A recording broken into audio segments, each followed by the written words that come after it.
Hello, cherished listeners. Today we're looking at posts under the question, what's the stupidest thing you've done? The first post today is by Canna Dave. In junior high school, I was running down the stairs at lunchtime, and when I got to the point where there were 3 steps left, I thought I'd do something kind of cool and fun, and jump down and skip the last 3 steps. I stupidly did not look up and realised there was a flight of stairs above the stairs I was on, and I was pretty tall. I leaped, and a second later, the lights went out. Next thing I knew, I was waking up with a bunch of people crowded around me. I forget how long I had a headache for afterwards, for obvious reasons. No one can blame you for trying, we've all done that. Reese comments about someone they saw do this, and a bit more extravagantly. This happened to a kid in my high school. The school was a big rectangle with all the classroom blocks branching off the main corridors. The corridor was a single story, but the blocks were 2 stories high. So to get to the class, you either had to go downstairs to the lower floor or upstairs to the upper floor. Now at the bottom of the stairs going to the upper floor was the wall where the classroom blocks meet the main corridor. This thing is probably 7 or 8 feet off the ground. Basically low enough that you could high-five it if you were a tall guy, but there wasn't really any concern about hitting your head. It was also made out of solid reinforced double brick. Now enter Mad Dog. Mad Dog wasn't the brightest bulb in the box, and I also suspect he was on the spectrum. He was a nice guy, but quite dim. Anyway, Mad Dog and his mates used to do some dumb shit, but this takes the cake for the single series of stupid events. So Mad Dog and co are coming out from class on the upper level of the blocks, so they need to descend the stairs. However, instead of descending the stairs like a regular human being, Mad Dog runs at the stairs like a long jumper and launches himself off the top landing at full tilt and smack! His shoulders and chest up collide with the wall with a sickening sound. Mad Dog's lower section keeps going and he falls the remaining few feet flat on his back and skids along the lino floor like a ragdoll. I thought the dude had just offed himself, but no. Triumphantly, Mad Dog climbs to his feet, looking about as steady as a cream caramel. Then he thrusts his arms skyward and cheers like he just won a gold at the Idiot Olympics. His equally special friends run to him, cheering like he just scored the winning touchdown in the Super Bowl. The Idioteers lift their new messiah skyward and, in a rush, proceed to parade him out the nearest exit, only to smash his already battered noggin into the top of the doorframe, dropping him in the process. For God's sake, so stupid. This had almost no effect of Mad Dog's elated disposition, and he is soon back being paraded by his adoring fans at shoulder height, before being yet again dropped from a significant height, this time into a small hedge. Unfortunately, this is where the story ends, primarily because I stopped watching. The next post is by Doju. It was my first job at a restaurant. As a noob, I had to do most of the floor cleaning come closing time. One of the drains were clogged by accumulated grease. I was originally going to bring some water to a boil, throw it down the drain, and hope it's unclogged enough to make the grease trap underground. Mind you, I'm doing all this with no supervision. Me being a little lazy, not wanting to wait for boiling water, remembered my uncle telling me something. If you mix straight bleach with detergent, you can unclog toilets.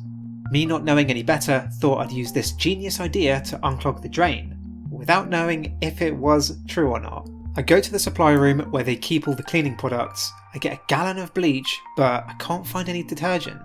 Then, from the corner of my eye, I spot lime away containers. I've seen the grill being cleaned with this stuff before. It removes all the grease and burnt stuff from the grill that's being used all day.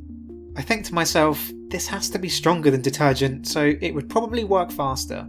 So I grab both and get back to the clogged drain. I opened and poured both in at the same time. Holy shit, when you breathe this stuff, it feels like you're being strangled from the inside. I make a run for the back door and think, what the fuck have I done to myself? I'm coughing and I cannot catch my breath. Luckily for me, there were only 3 people left in the restaurant. The manager, the dishwasher, and my dumbass. The manager walked in the kitchen right after it happened and saw me run outside. The dishwasher came right after him saying they can't breathe. So we stayed outside for a while waiting for it to dissipate. Surprisingly, I didn't get fired, just reprimanded. I bet things would have been different if I'd done this during business hours. And that's how I almost gassed myself on my first ever job not even a week in. Loopy Lucy comments with a similar story. I worked for a failing pizza place that kept getting health code violations. There was a mouse problem, a big one. There was an unused grill in the room that I did dishes in. The boss wanted it moved and cleaned under one of his failed attempts to pass inspection before he finally just gave up. He moved the grill and it was bad. Dead mice, etc. He scrapes up the old dead mice carcasses and tells me, just dump a bunch of bleach on there and mop it up. Well, apparently the area was caked in mouse piss. Piss has ammonia in it. I thought I was going to die. That, I would say, is a lot more forgivable. Your boss told you to do that for a start, and maybe I'm just criminally uneducated, but I never would have thought that bleaching piss would have a chemical reaction. The next post is by a deleted user. The most recent stupid thing I've done. I work at a doctor's office and a patient called and needed to be seen right away. They'd talked to the doctor and she told them that they could be seen today even if she had to squeeze them in. I told the medical assistant and she said, okay, we can squeeze them in right before lunch I suppose.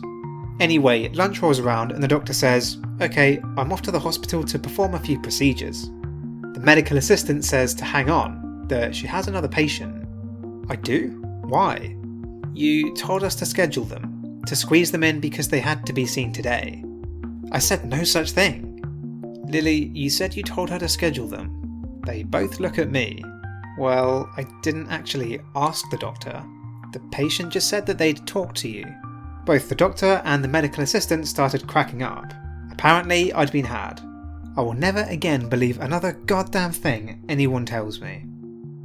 If you work in a customer-facing job for long enough, you'll realise the general public will say whatever they can to get what they want. The next post is by a deleted user. Tried moving a very heavy, solid wood wardrobe down the stairs on my own.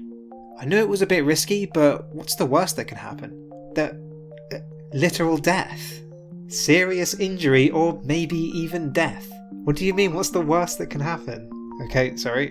I manoeuvred it upright, round the 90-degree turn at the top of the stairs, then, while I was below it, pulled the bottom of it out so I could slide it on its side down the staircase. Great, no problem. I relaxed as I gently slid it down, and then, as I was ducking my head under, I don't know what you would call it, half wall, half ceiling, halfway down the stairs, it slipped.